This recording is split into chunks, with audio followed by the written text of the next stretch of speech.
அண்ணே, நம்முடைய அண்ணா யூனிவர்சிட்டி பல்கலைக்கழகம் அந்த கேஸை பொறுத்த வரைக்குங்கன்னா, பிஆர்ஓ நடராஜன் அவர்கள் நேற்று எனக்கு ஒரு டிஃபமேஷன் சூட் 50 லட்சம் ரூபாய் அனுப்பியிருப்பதாக அறிகின்றேன். அதனால் அதில் மன்னிப்பு கோர வேண்டும் என்று சொல்லியிருக்கின்றார்கள். நான் மன்னிப்பு கோரப்போவது கிடையாது.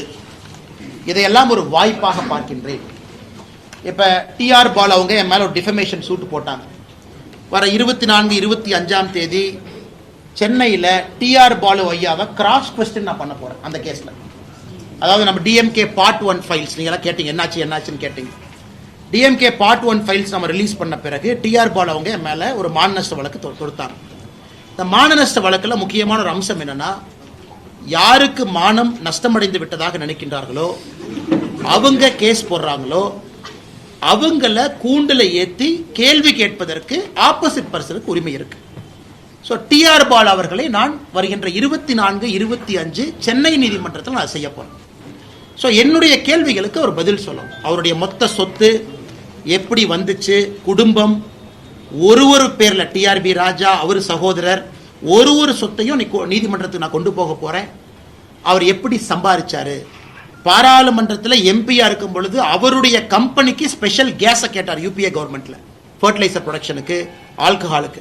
அதனால் அது நீங்க சொன்னீங்க, சில இடத்துல நீதிமன்றத்தின் மூலமாக நடத்தக்கூடிய அந்த வாதங்கள் பத்திரிகை மூலமாக மக்கள் பார்க்கும் பொழுதே அவங்களுக்கு தெரியும் யார் ஊழல்வாதி இல்லை. அதே போல பிஆர்ஓ நடராஜன் அவர்கள் கொடுத்திருக்கக்கூடியதை கூட நான் வரவேற்கிறேன். கோர்ட்ல பார்த்துக்கலாம், ஒன்றும் பிரச்சனை இல்லைங்கண்ணா.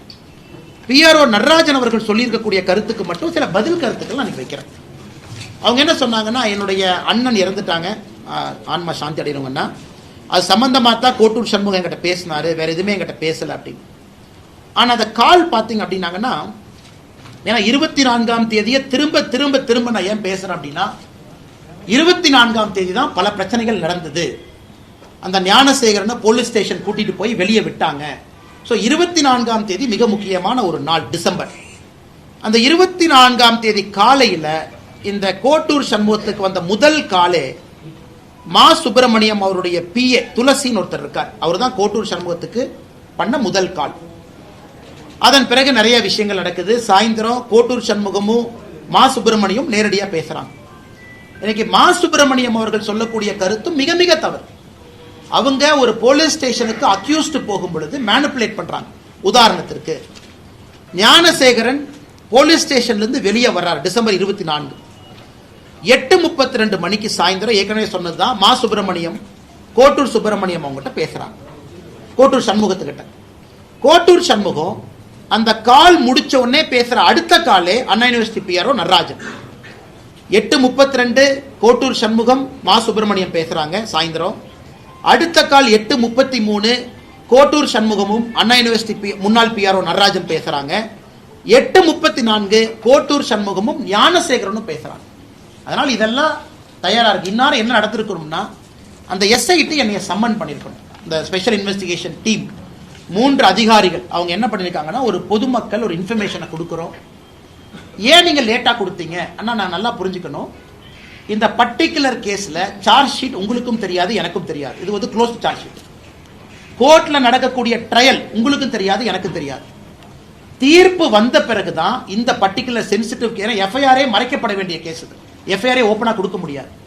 தீர்ப்பு வந்த பிறகு 2 சைடுனுடைய லாயர்ஸ் என்ன சொல்றாங்களோ அதை வச்சுதான் நமக்கு தெரியும், ஓ என்ன எவிடன்ஸ் வைக்கிறாங்க, என்ன எவிடன்ஸ் வைக்கல. இன்னைக்கு வரைக்கும் சார்ஜ் ஷீட் என் கையில கிடையாது. கோர்ட்டினுடைய ஜட்ஜ்மெண்ட் காப்பி பப்ளிக் டாக்குமெண்ட் ஆயிருக்கா, இன்னைக்கு வரைக்கும் இல்லை. எதற்காக திரும்ப சொல்றேன்னா, அந்த சென்சிட்டிவ் கேஸ்ல என்ன வச்சிருக்காங்கிற எவிடன்ஸ் இல்லாம 2 லாயர்ஸும் பேசுவதை வைத்து, ஓ இதெல்லாம் விட்டுட்டாங்க, அப்ப இவங்க எல்லாம் விசாரிக்கலையா, அப்ப 24ஆம் தேதி எதற்காக நம்ம கிட்ட இருக்கிற ரெக்கார்டை படி ஞானசேகரனை கைது பண்ணீங்க, ஏன் விட்டீங்க, மா சுப்பிரமணியம் அமைச்சர் ஏன் சம்மன் பண்ணல, அமைச்சர்கிட்ட ஏன் கேள்வி கேட்கல, கோட்டூர் சண்முகத்தை ஏன் சம்மன் பண்ணல. 2 போலீஸ் ஆபீசர்ஸ் நான் ஏற்கனவே சொல்லியிருந்தேன். ஒரு போலீஸ் ஆபீசர் பாத்தீங்கன்னா sub inspector Guindy law and order Gunasekar Kannan.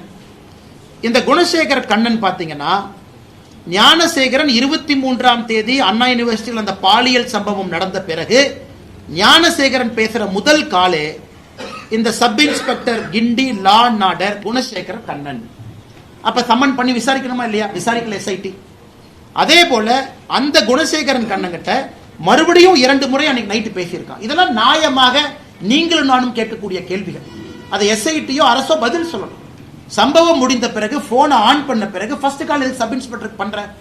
அதே போல 24ஆம் தேதி போலீஸ் ஸ்டேஷனுக்கு போகும் பொழுது அப்போ ஒரு சப் இன்ஸ்பெக்டர் கோட்டூர்புரத்தினுடைய சப் இன்ஸ்பெக்டர் கோவர்தன், கோட்டூர்புரத்தினுடைய சப் இன்ஸ்பெக்டர் கோவர்தன் தொடர்ச்சியாக 24ஆம் தேதி அந்த ஸ்டேஷனுடைய சப் இன்ஸ்பெக்டர் கோட்டூர் சண்முகத்துக்கிட்ட எதுக்கு பேசணும்? 25ஆம் தேதி ஏன் பேசணும்? அன்னைக்கு நான் சப் இன்ஸ்பெக்டரோட பேர் சொல்ல நீங்க சொல்றேங்கண்ணா. Gunasekaran Kannan is one sub inspector, கோட்டூர்புரத்தினுடைய sub inspector Govardhan is another sub inspector. இது நியாயமான கேள்விகள் தானே?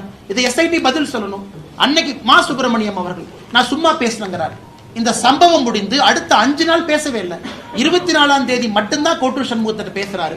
ஹெல்த் மினிஸ்டரா இருக்காரு, எதுக்கு பேசுறாரு? வெளியே வந்த பிறகு எதுக்கு பேசுறாரு? 24ஆம் தேதி காலையில் ஒரு பிஏ துளசி கோட்டூர் சண்முகத்தில் எதுக்கு பேசணும்? நம்ம எல்லாத்துக்குமே 25ஆம் தேதி தான் தெரியும் நான் சம்பவம் நடந்திருக்குன்னு. 24ஆம் தேதி போலீஸ் அவங்களை பிக் பண்ணும் பொழுது எதற்காக இவ்வளவு உரையாடல் நடக்கணும்? இதைத்தான் தொடர்ச்சியா வைக்கிறோம். இன்னைக்கு அண்ணா யூனிவர்சிட்டி முன்னாள் பிஆர் நடராஜன் சொல்றாரு, இல்ல எங்க அண்ணன் இறந்ததுக்காக பேசுனாங்கன்னா அது ஏத்துக்கவே முடியாதுங்க. அண்ணன் இறந்திருக்கலாம், ஆனா பேட்டர்ன் ஆஃப் கால்ஸ், அண்ணா யூனிவர்சிட்டியில் அவருக்கு இருக்கக்கூடிய ஆளுமை, வெளியே வந்த பிறகு கூட அண்ணா யூனிவர்சிட்டியினுடைய கேட் கண்ட்ரோல், அதெல்லாம் கோர்ட்டுக்கு அவர் போகட்டும். கோர்ட்ல கேள்வி. இன்னைக்கு நிலைமை எப்படி ஆகி போச்சுனாங்கன்னா பல விஷயங்கள் இன்னைக்கு அவங்க டிஃபமேஷன் சூட் போட்ட பிறகுதான் கோர்ட்டில் கேள்வி மூலமாக வெளியே கொண்டு வர வேண்டிய கடமை நமக்கு இருக்கு. அதனால நான் வரவேற்கிறேங்கன்னா இன்னைக்கு அதே நேரத்தில் அந்த சகோதரி அண்ணா யூனிவர்சிட்டி சகோதரியினுடைய லாயர் அவரை கண்டுபிடித்து எங்கிட்ட இருக்கக்கூடிய டாக்குமெண்ட்லாம் அவர்கிட்ட கொடுத்து அவர் அப்பீல் போக சொல்றதுக்கான வேலைகளையும் நான் இறங்கி இருக்கிறேன். அதாவது அண்ணா யூனிவர்சிட்டி இந்த பாலியல் குற்றத்தில் விக்டிமாக இருக்கக்கூடிய சகோதரியினுடைய லாயர் அவர் சொன்னார், எனக்கும் சமாதானம் இல்லை, நான் அடுத்து போகணும் அப்படின்னு. நம்மகிட்ட இருக்கக்கூடிய எவிடன்ஸ் எல்லாம் கொடுத்து நீங்க போங்க, இதை வச்சு இன்னும் போங்க, வேற சிபிஐ கேளுங்க. சிபிஐ முழுதாக இதை செக் பண்ணட்டும், யாரையாச்சும் விட்டுருக்காங்களா, கோட்டை விட்டுருக்காங்களா. இன்னொன்னு நான் சொல்றேன், நான் இன்னைக்கு பத்திரிகை நண்பர்கிட்ட சொல்றேன், நான் எஸ்ஐடியை சேலஞ்ச் பண்றேங்கண்ணா. நீங்க ஞானசேகரன் கைப்பற்றப்பட்ட மொபைல் போன்ல என்னை பொறுத்தவரை ஞானசேகரனுடைய மொபைல் போன்ல வேற வீடியோவும் இருந்துச்சு. அந்த விக்டிமை ட்ரேஸ் பண்றதுக்கு எஸ்ஐடி முயற்சி எடுக்கல. அந்த வீடியோவில் இருக்கக்கூடிய பெண்மணி யார் முயற்சி எடுக்கல.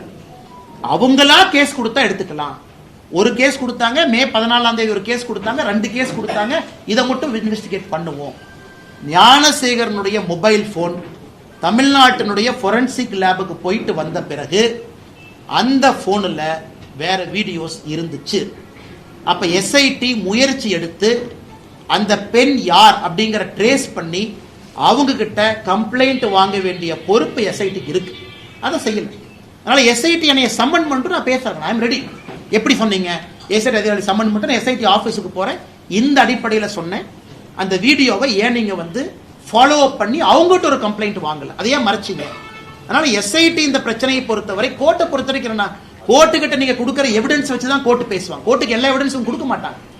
கோர்ட்டுக்கிட்ட 24ஆம் தேதி சிடிஆர் கோர்ட்டுக்கு எப்படி தெரியுங்கன்னா, கோர்ட்டுக்கு எப்படி தெரியும் 24ஆம் தேதி ஞானசேகரனை கைது பண்ணி நைட்டு விட்டாங்கன்னு கோர்ட்டுக்கு எப்படி தெரியும்? கோர்ட்டை பொறுத்தவரை போலீஸ் கொடுத்த சார்ஜ் ஷீட்டும் டிஃபென்ஸ் சொல்ற ஆர்குமெண்ட்டை கேட்டுத்தான் நீதியரசர்கள் நீதி கொடுக்குறாங்களோ தவிர பேக்ரவுண்ட்ல நடந்ததெல்லாம் எந்த கோர்ட்டுக்குமே தெரியாது. அதனால நீதிமன்ற அவமதிப்பு இந்த டிராமால எங்கிட்ட பண்ணக்கூடாது. யாரோ பார்த்த கவர்மெண்ட் லாயர் யாராச்சும் எதிர்த்து பேசினா நீதிமன்றம் தொடருங்க, நீதிமன்றம் எப்படி நீதிமன்றம் போடுவீங்க? நீங்க கோர்ட்டுக்கு கொடுத்த சார்ஜ் ஷீட் கோர்ட் ஆர்கியூ பண்ணுது. நீங்க சார்ஜ் ஷீட்லயே பல ஓட்டைகள் இருக்கு. சார்ஜ் ஷீட்ல பல விஷயங்கள் சேர்த்தவே இல்லை. யாராவது துணை போய் இருக்கக்கூடிய சப் இன்ஸ்பெக்டர் ஏன் அரெஸ்ட் பண்ணல? இத்தனை பேர் மொபைல் போன்ல பேசுறாங்க, ஏன் மினிஸ்டர் சம்மன் பண்ணி கேட்கல? இன்னைக்கு நான் மா சுப்பிரமணியன் குற்றவாளி நான் சொல்லிங்க. மா சுப்பிரமணியம் அவர்கள் 24ஆம் தேதி 23ஆம் தேதி 25ஆம் தேதி சம்பவத்திற்கு தொடர்பு இருக்கு. நீங்க ஏன் கேட்கல? பதில் சொல்ல வேண்டியது அவருடைய கடமை. அவருடைய பிஏக்கு என்ன வேலை? கோட்டூர் சண்முகத்திட்ட பேசணும்.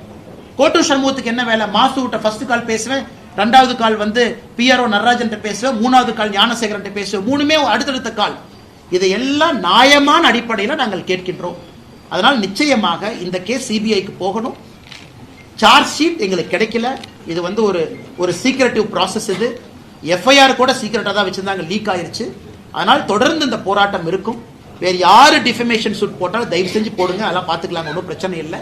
அதனால அந்த பாதிக்கப்பட்ட சகோதரியினுடைய லாயர் அவங்க கிட்ட அந்த டாக்குமெண்ட்டை கொடுத்து அவர் அப்பீல் பண்ண சொல்றதுக்கான வேலைகள்ல தனிப்பட்ட முறையில் நான் இறங்கி இருக்கின்றேன்.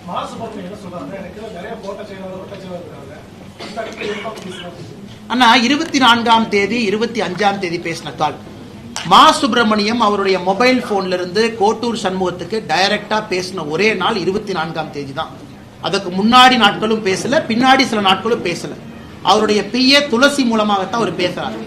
24ஆம் தேதி ஞானசேகரன் அந்த போலீஸ் ஸ்டேஷன் லாக்அப்ல இருந்து வெளியே வந்த பிறகு கோட்டூர் சண்முகத்திற்கு அரை மணி நேரத்தில் மா சுப்பிரமணியம் அவர்கள் பேச வேண்டிய காரணம் என்ன? காரணமே இல்லை. சரி, நான் எங்களுக்கு இருக்கக்கூடிய வட்ட செயலாளர் நான் பேசுறேன்னு சொன்னா அடுத்த 5 நாள் ஏன் பேசல? அதுக்கு முன்னாடி 5 நாள் ஏன் பேசல? அதனால மா சுப்பிரமணியம் அவர்களை பொறுத்தவரை இதெல்லாம் பதிலளிக்க வேண்டிய கடமை இருக்கு. எங்க சொல்லணும்? எஸ்ஐடி சொல்லணும், எங்க சொல்லணும்? காவல்துறை அதிகாரிகள்கிட்ட சொல்லணும். எதுவுமே சொல்லாம நாங்கள் கேள்விகள் கேட்கின்றோம், முழுவதுமாக உண்மை வர வேண்டும் என்று விரும்புகிறோம். அதான் எங்க வேலையோ தவிர எங்கிட்ட போலீஸ் இயந்திரமோ ஃபோரன்சிக் டிபார்ட்மெண்ட்டோ கையில ஒரு 100 கான்ஸ்டபிளோ இல்ல. இந்த கேஸ் எடுத்து நாங்க நடத்துறதுக்கு இருக்கக்கூடிய ஆதாரத்தை வைத்து உண்மையான கேள்விகளை கேட்கின்றோம். பதில் சொல்ல வேண்டிய கடமை அரசுக்கு இருக்கு.